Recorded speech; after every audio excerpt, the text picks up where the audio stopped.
ನಮ್ಮ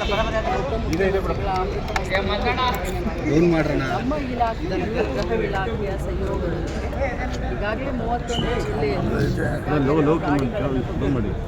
ಸಿಬ್ಬಂದಿಗಳನ್ನ ರಿಕ್ರೂಟ್ ಮಾಡಿದ್ದಾರೆ. ಸೊ ಈಗ ಟ್ರೈನಿಂಗ್ ನಡೀತಾ ಇದೆ. ಸೊ ಭಾಳಷ್ಟು ಮಹತ್ವಾಕಾಂಕ್ಷೆಯನ್ನು ಇಟ್ಕೊಂಡು ಈ ಅಕ್ಕಪಡೆಯನ್ನು ಮಾಡ್ತೇವೆ. ಇವತ್ತು ಕ್ಯಾಬಿನೆಟ್ನಲ್ಲಿ ಕೂಡ ಭಾಳಷ್ಟು ಚೆನ್ನಾಗಿ ಯಾವ ರೀತಿ ಇದು ಅನುಕೂಲ ಆಗುತ್ತೆ ಅನ್ನೋದ್ರ ಬಗ್ಗೆ ಚರ್ಚೆ ಆಗಿದೆ. ಸೊ ಸಮಾಜದಲ್ಲಿ ಬ್ಯಾಡ್ ಎಲಿಮೆಂಟ್ಸ್ ಅಂತಂದರೆ ಪ್ರಿವೆನ್ಷನ್ ಮಾಡೋಕ್ಕೆ ಆನ್ಲೈನಿಂದ ಆಗಿರ್ಬೋದು, ಸೋಷಿಯಲ್ ಮೀಡಿಯಾದಿಂದ ಆಗಿರ್ಬೋದು, ಅಥವಾ ಭಾಳಷ್ಟು ಹುಡುಗಿಯರನ್ನ ಫಾಲೋ ಮಾಡೋದಿರುತ್ತೆ ಬಸ್ ಸ್ಟ್ಯಾಂಡ್ಗಳಲ್ಲಿ, ದೇವಸ್ಥಾನದಲ್ಲಿ, ಗಾರ್ಡನ್ನಲ್ಲಿ, ಮಾಲ್ ಹತ್ರ. ಸೊ ಎಲ್ಲ ಕಡೆ ಅಕ್ಕಪಡೆ ಗಸ್ತಿನ ಸುತ್ತಾಗ್ತಾ ಇರ್ತಾರೆ. ಅದ್ರ ಜೊತೆಯಲ್ಲಿ ಸ್ಕೂಲ್ ಕಾಲೇಜ್ಗೆ ಹೋಗಿ ಎಜುಕೇಟ್ ಮಾಡೋದು ಕೂಡ ಮಾಡ್ತಾರೆ. ಭಾಳಷ್ಟು ದಿನದಿಂದ ಒಬ್ಬ ಹುಡುಗಿನ ಬಿಡಿಸ್ತಾ ಇರ್ತಾರೆ. ಹುಡುಗಿ ಮರ್ಯಾದೆಗೆ ಹೆದರಿ ಮನೆಯಲ್ಲಿ ಕೈ ಬರೋದಿಲ್ಲ.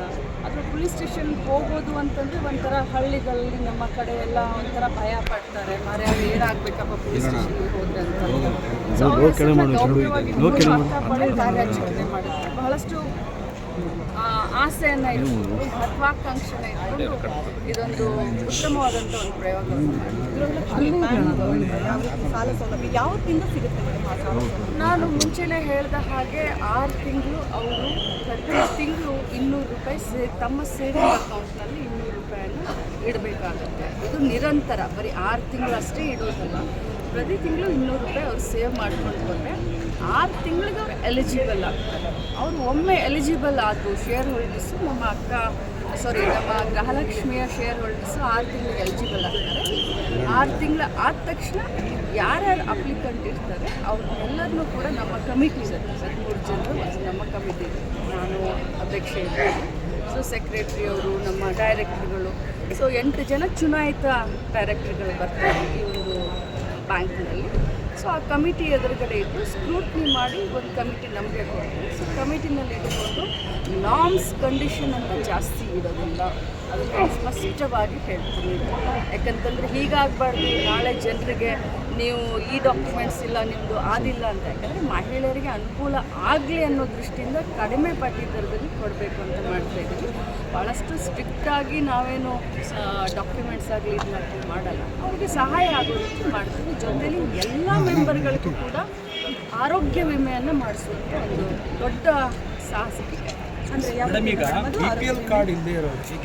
ಮೇಡಮ್ ಆರೋಗ್ಯ ವಿಮೆ ಯಾವತ್ತಿಂದ BPL ಕಾರ್ಡ್ ಅನರ್ಹ ಮಾಡ್ತಿದ್ದಾರೆ ಅಂತಗಳಿಗೆ ಹೌದು, BPL ಕಾರ್ಡ್ ಅನರ್ಹ ಆದ ತಕ್ಷಣವೇ ಗೃಹಲಕ್ಷ್ಮಿಯನ್ನು ಕಟ್ಟಾಗುತ್ತೆ. That is natural. ಬಟ್ ನಾವು ಹೇಳಿದ್ದು BPLಗೂ ಕೊಡ್ತೀವಿ, APLಗೂ ಕೊಡ್ತೀವಿ, ಅಂಥೋದಯಕ್ಕೂ ಕೊಡ್ತೀವಿ. ಯಾರು ಇನ್ಕಮ್ ಟ್ಯಾಕ್ಸ್ ಮತ್ತು GST ಪೇ ಇಲ್ಲ ಅಂಥವ್ರಿಗೆಲ್ಲರಿಗೂ ಕೊಡ್ತೀವಿ ಅಂತ ಹೇಳಿ. ಹೌದಾ, ಬರೀ BPL ಅಷ್ಟೇ ಹೇಳಲಿಲ್ಲ, ನಾವು APLಗೂ ಕೊಡ್ತೇವೆ. ಆದರೆ ಈಗ ಏನು ಹೊಸದಾಗಿ ಸ್ಕ್ರೂಟ್ನಿ ಮಾಡಿ ಏನು BPLನ ಕಟ್ ಮಾಡ್ತಾ ಇದ್ದಾರೆ, ಆ ಲಿಸ್ಟು ಅವ್ರು ನಮಗೆ ಕಳಿಸಿದ ತಕ್ಷಣ ಅವ್ರದ್ದು ಹೋಲ್ಡ್ ಆಗಿದೆ. ಅವ್ರದ್ದು ಹೋಲ್ಡ್ ಆಗಿದೆ. BPL ಇಲ್ಲ, ನನಗದ್ರ ಬಗ್ಗೆ ಗೊತ್ತಿಲ್ಲ. ನೀವು ಹೇಳಿದ್ದಕ್ಕೆ ಆ ಉತ್ತರ ಕೊಡ್ತಾ ಇದ್ದೆ. ಆ ರೀತಿ ಏನಾದರೂ ಆದರೆ ನಾಳೆ ಅವರು BPL ಮಾತ್ರ ತಾನೇ ಸಮಸ್ಯೆ ಆಗುತ್ತೆ, ಟ್ಯಾಕ್ಸ್ ಕಟ್ಟೋರಿಗೆ ಮಾತ್ರ ಸಮಸ್ಯೆ ಆಗುತ್ತೆ. ಬಟ್ ನಾವು ಆಹಾರ ಇಲಾಖೆಯಿಂದ ನಾವು ಡಾಟಾ ತೆಗೆದುಕೊಂಡಿರೋದು, ರೇಷನ್ ಕಾರ್ಡ್ ಡಾಟಾ ತೆಗೆದುಕೊಂಡಿರೋದು ಆಹಾರ ಇಲಾಖೆಯಿಂದ. ಅವರು ಫ್ರೆಶ್ ಆಗಿ ಡಾಟಾ ಕೊಟ್ಟು ಡಿಲೀಟ್ ಅದರಲ್ಲಿ ಆಗಿದ್ರೆ ಮನೆ ಯಜಮಾನ್ತಿ. ಸೊ ಅವಾಗ ನ್ಯಾಚುರಲ್ ಆಗಿ ಮೇಡಮ್ ಈಗ ಇಷ್ಟು ದಿನ ಕೊಡ್ತಾ ಇದ್ರಿ, APL ಕೊಡ್ತಾ ಇದ್ರಿ, BPL ಇನ್ನು ಮುಂದೆನೂ APLಗೂ ಕೊಡ್ತೀವಿ, BPLಗೂ ಕೊಡ್ತೀವಿ. ಒಂದೇ ಕಂಡೀಷನ್ನು, ನಾನ್ ಟ್ಯಾಕ್ಸ್ ಪೇ, ನಾನ್ GST ಪೇ.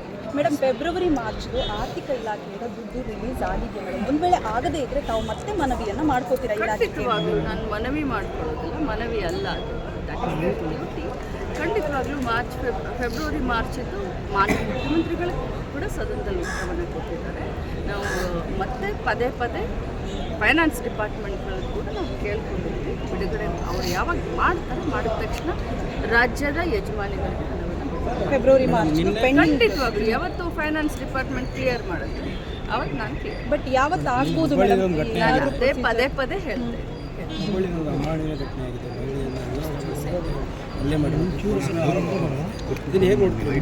ನೋಡಿ, ಮೊದಲು ಒಂದು ದಿನ ಪೊಲೀಸರ ಮೇಲೆ ಮಾಧ್ಯಮದವರು ತಾವೇ ಎಲ್ಲ ತೋರಿಸಿದ್ರ. ಮತ್ತು ನಾನು ಸ್ಥಳೀಯ ನಮ್ಮ ಇಲಾಖೆಯ DD ಅವರು ನಮಗೆ ಕಳಿಸ್ಬೇಕು. ಆದರೆ ಎರಡನೇ ದಿನ ಮಾಧ್ಯಮದಲ್ಲಿ ತಾವೇ ಎಲ್ಲ ತೋರಿಸಿದ್ದೀರಾ ಯಾವ ರೀತಿ ಘಟನೆ ಆಯಿತು, ಯಾವುದು ಸೋಷಿಯಲ್ ಮೀಡಿಯಾದಲ್ಲಿ ಹರಿದಾಡ್ತಾ ಇದೆ. ಯಾಕಂದರೆ ಭಾಳ ಸೂಕ್ಷ್ಮ ವಿಚಾರ ಇದು. ಮಹಿಳೆ ಅಂತ ಬಂದಾಗ ನಾನು ಭಾಳಷ್ಟು ಸೂಕ್ಷ್ಮವಾಗಿ ಸಂವೇದನಶೀಲವಾಗಿ ನಾನು ಮಾತನಾಡಬೇಕಾಗುತ್ತೆ. ಒಂದೇ ಮಾತು, ಯಾರದೇ ತಪ್ಪು ಪೊಲೀಸ್ ಡಿಪಾರ್ಟ್ಮೆಂಟ್ ಆಗಿದ್ದು ಇನ್ನೊಬ್ಬರು ತಪ್ಪಿತಸ್ಥರ